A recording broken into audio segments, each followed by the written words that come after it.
The four people you need to understand, right? In estate planning, we have four core documents: the revocable living trust, the pour over will, the financial power of attorney, the medical power of attorney. That's your estate planning foundation, right? Those are the four very, very critical documents. The foundation, as I said.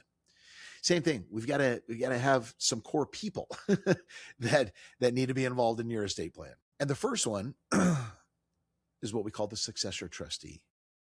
This is the big dog. This is the person that steps in to administer your trust-owned property, and administer your entire estate.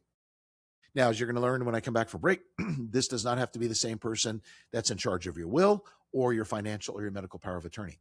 But this is the big dog that is, you've designated this person or persons. You can have co-successor trustees, not recommended in my opinion, but this is the person that you're entrusting to fulfill the wishes of your estate plan, to do everything that you have written down in that revocable trust.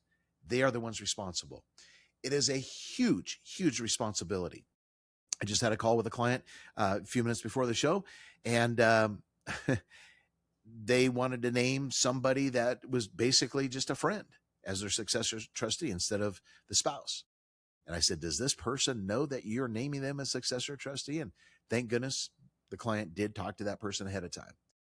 But you'd be surprised how many times people will say, yeah, I want, XYZ person, no family member or anything like that, to be my successor trustee. And that person has no idea they've been nominated. I've shared the stories with you. It depending upon the size of the estate, the complexity, whether estate planning has been done or it hasn't, it can be a full-time job. And it's really something that in most cases, you want that person in the same town where you are. Just makes things a lot easier. Not saying they can't be across the country, but that just increases the challenges. So when I come back, we'll talk again about the successor trustee, what they do, how they do it, what they can actually do, and what they can't do is the first of the four people that need to be involved in your estate plan. Let's turn it over to Jack Saban. He's got news, traffic, and weather. Jack. Welcome back to the John Sanchez Show on News Talk 780 KOH. Once again, here's how we finish in this lackluster session today. Down 22 on the Dow. NASDAQ rose 143. The S&P higher by 20. All right, we've just begun our estate planning section of the show today. Who's really in charge when you can't be? So I left off with my second area, the four people you need to understand. All right, so let's go to the first one. I started talking about this a second ago. The successor trustee. Now, the successor trustee is, as I said, the big dog. This is the person, or it can be persons, that you have designated to administer your trust as well as the trust-owned property when the circumstances specified in your trust are satisfied. They are it.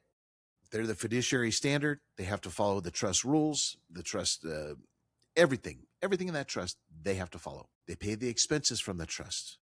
Maybe. I'll explain why I'm saying maybe. They manage the trust-owned real estate. Maybe. They handle the investments in the trust. Maybe.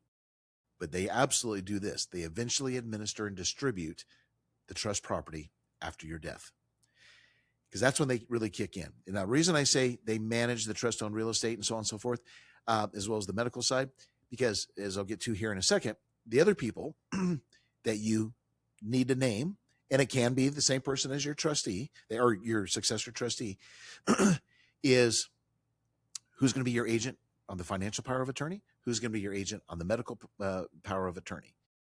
So again, they can be the same people. It can be completely different people. It's completely up to you. So that's why I said, maybe they're going to pay your expenses. If not, then whoever you've named as your financial power of attorney would do that. Manage the trust assets. Well, once again, managing the trust assets, that could fall under the financial power of attorney agent, and so on and so forth. You get the picture. So keep in mind, your successor trustee does not become you. They become the person responsible for administering the trust. So they're stepping in your shoes, right, to take care of your estate. It's really that simple. Again, I cannot emphasize enough. I've done some shows. I'll do more of them on how you choose this person, since they are the big dogs, since they are the ones that are making and responsible to handle all your wishes. It's a very, very high responsible position, and you really need to choose the right person for that.